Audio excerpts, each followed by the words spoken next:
Hello बच्चों, let's see this question. The question says solve the following equations. Cos x into cos 2x into cos 3x is equal to 1/4. The key concept for this question is 2 cos a into cos b is equal to cos a plus b plus cos a minus b. And if cos x is equal to cos alpha, then x is equal to 2n pi plus minus alpha. And if cos x is equal to 0, then x is equal to 2n plus 1 into pi by 2, where n belongs to integers. तो ये जो हमारा given equations है, इसको थोड़ा हम simplify कर लेते हैं। तो इसको इधर ले आएंगे तो ये हो जाएगा 4 times cos x cos 2x cos 3x is equal to 1। तो इसको हम लिख सकते हैं 4 times cos x into cos 3x into cos 2x minus 1। cos 3x को हम पहले लिख दिए हैं, क्यों? क्योंकि जब हम इस फार्मूला को यूज करेंगे तो हमको उससे बेनिफिट आएगा। तो यहाँ पे हम इसको लिख सकते हैं इज इक्वल टू 0 होगा। तो यहाँ पे हम लिख सकते हैं 2 cos x into cos 3x into cos 2x minus 1 is equal to 0। इसको मैं से इसलिए लिखे है, अच्छा यहाँ 2 हो जाएगा 2 टाइम्स। तो ये फार्मूला हम यूज करेंगे यहाँ पे। तो ये हो जाएगा 2 टाइम्स 2 cos x मतलब 2 cos a into cos b। क्या हो जाएगा? ये हो जाएगा cos a plus B means x plus 3x means 4x plus cos a minus B means cos 1 minus 3x means minus 2x into cos 2x is equal to 0, sorry minus 1 is equal to 0।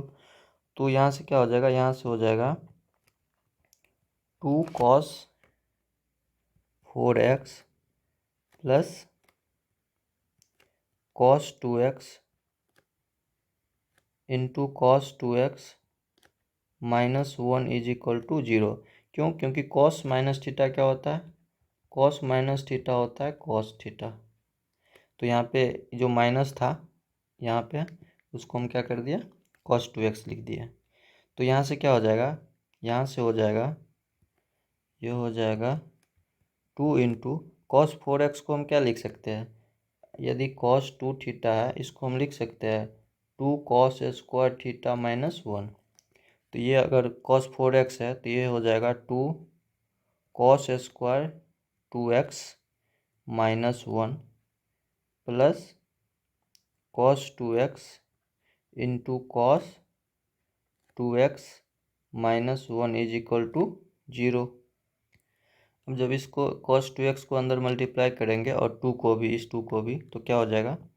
ये हो जाएगा 4 times cos cube 2x minus 2 times cos 2x plus 2 times cos square 2x minus 1 is equal to 0 हो जाएगा। तो यहाँ पे हम cos square 2x common ले लेंगे इस दोनों में, 2 cos स्क्वायर 2x। तो क्या हो जाएगा? ये हो जाएगा 2 cos स्क्वायर 2x जब कॉमन ले लिए तो यहाँ पे क्या बचेगा? यहाँ पे बचेगा 2 cos 2x प्लस यहाँ पे क्या बचेगा? यहाँ पे बचेगा 1 और इस दोनों में माइनस 1 कॉमन ले लेंगे तो क्या बचेगा? ये बचेगा 2 cos 2x plus 1 is equal to 0। और फिर ये कॉमन आ जाएगा दोनों में, तो यहाँ से आ जाएगा ये 2 cos 2x प्लस 1 कॉमन ले लेंगे तो यहाँ पे क्या बचेगा? यहाँ पे ये बचेगा 2 cos square 2x minus 1 is equal to 0। और हमें पता है we know that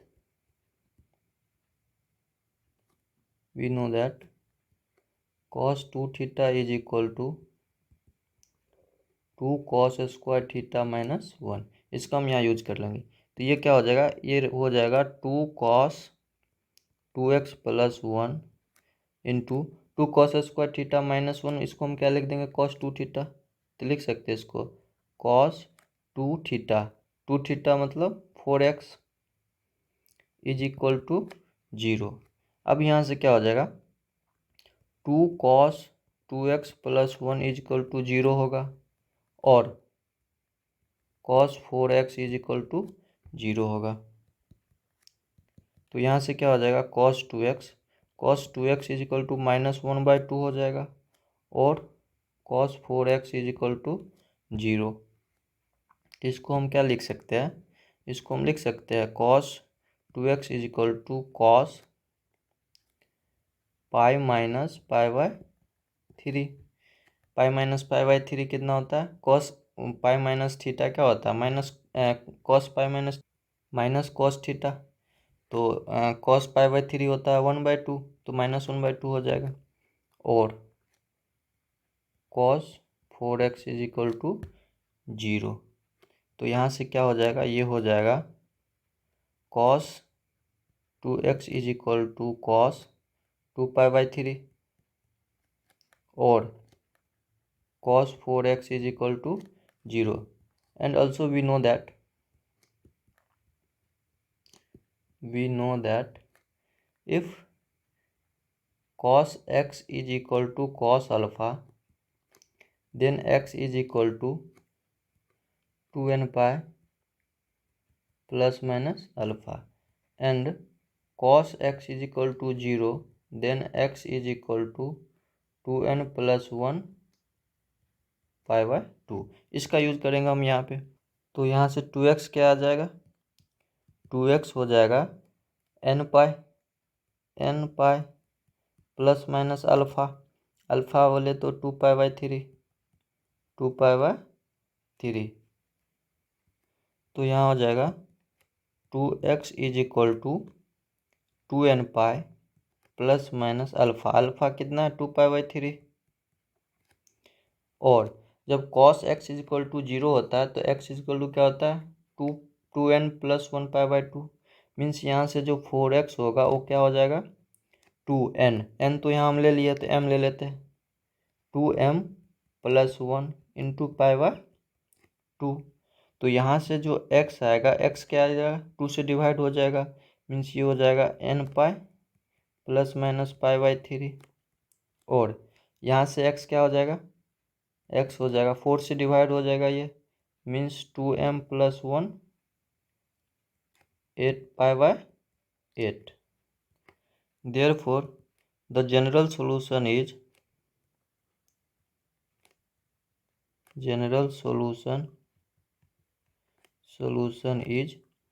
x is equal to n pi plus minus π/3 और 2m plus 1 π/8, where n and m belongs to integer. Hence the final answer is n pi plus minus π/3 or 2m plus 1 into π/8. Hope understood it well. Best of luck.